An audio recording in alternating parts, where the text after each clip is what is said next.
여러분, 임대차 계약에서 제일 중요한 것은 내가 납부한 보증금을 온전하게 지킬 수 있는 대항력과 우선 변제권입니다. 그런데 이것이 수탁자인 부동산 신탁회사의 소유이고, 그렇기 때문에 수탁자의 임대차 동의를 받아야 된다는 점을 알리지 않았다면 나는 정당한 임차인이 아니고 무엇다? 불법 점유자 또는 무단 임차인으로서 내 보증금을 완전하게 날려버리는 상황이 됩니다.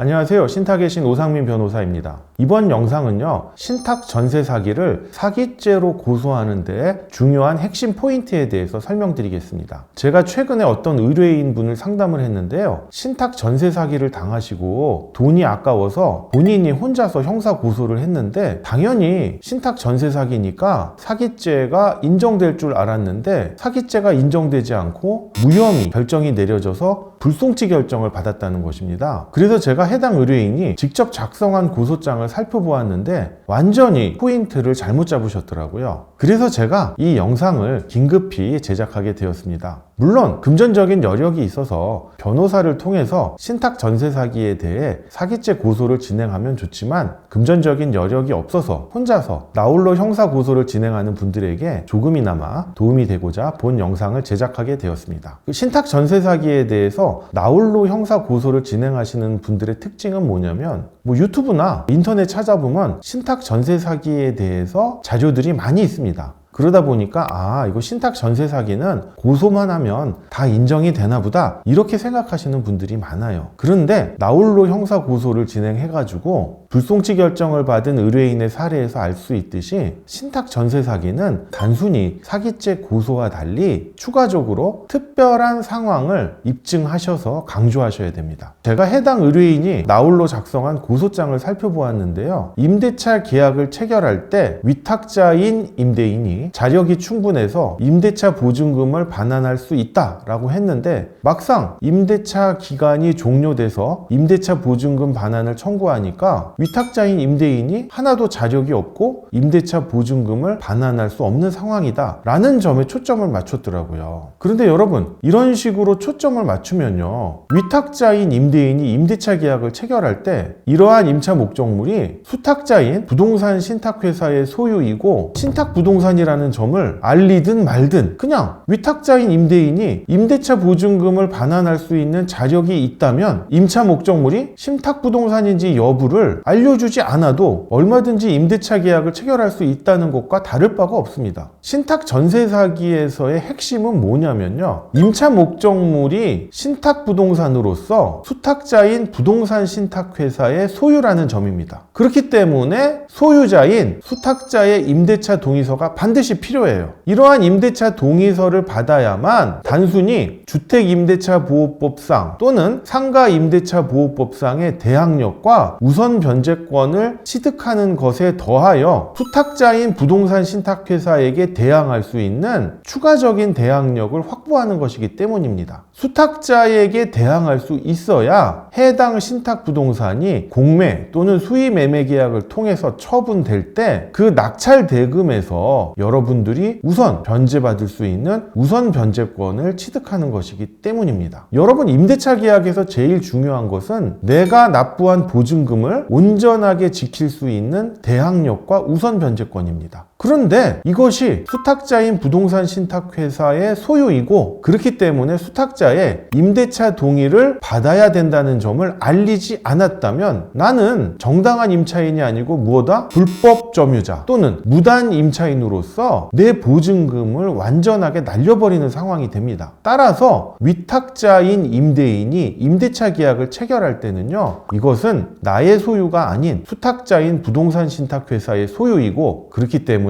수탁자의 임대차 동의가 필요하다라고 당연히 알려야 됩니다. 이를 알리지 않으면요, 이는 부작위에 의한 기망이 됩니다. 더 나아가 위탁자인 임대인이 이거 신탁은 됐지만 실질은 내 거예요, 또는 조만간 신탁 계약이 해지돼서 소유권이 나에게 올 겁니다 라고 이야기했다면 부작위에 의한 기망에서 한 걸음 더 나아가 적극적인 기망행위가 인정됩니다. 따라서 신탁 전세 사기의 가장 중요한 포인트 중에 하나는 첫 번째로 이러한 위험 사실의 고지 의무를 위반했다는 점입니다. 그 다음 두 번째로 중요한 포인트는 담보 가치의 완전한 상실입니다. 마지막 세 번째로는요, 해당 보증금의 용도가 어떻게 사용되었는지 주장하셔야 됩니다. 수탁자의 임대차 동의를 받은 임대차의 경우 임차인인 여러분이 납부한 보증금은요, 설령 임대인의 계좌로 지급하더라도 임대인인 위탁자가 수탁자 또는 대출금융기관인 우선수익자에게 지급이 돼서 임대인인 위탁자의 채무 상환 용도로 사용됩니다. 그런데 이렇게 수탁자의 임대차 동의를 받지 않은 임대차의 경우에는 수탁자도 임대차 계약 체결 사실을 모르고 대출금융기관인 우선수익자도 임대차 계약 체결 사실을 알지 못하기 때문에 거의 대부분은 임대인인 위탁자가 수탁자나 대출금융기관인 우선수익자 몰래 유용하는 것이 일반적입니다. 그렇기 때문에 임대인에게 직접 이체하거나 납부한 보증금이 어떠한 용도로 사용되었는지도 확인해 달라고 수사기관에 요청하는 것이 신탁 전세 사기를 입증하는 마지막 핵심 포인트라고 할 수 있습니다. 본 영상을 통해서요, 신탁 전세 사기로 사기죄 고소를 진행할 때 핵심적인 포인트에 대해서 설명을 드렸고요. 변호사의 도움 없이 나홀로 형사 고소를 진행하는 경우에도 이러한 점에 주의하셔서 형사 고소를 진행하시기 바랍니다. 본 영상이 도움이 되셨다면 구독과 좋아요 부탁드립니다. 감사합니다.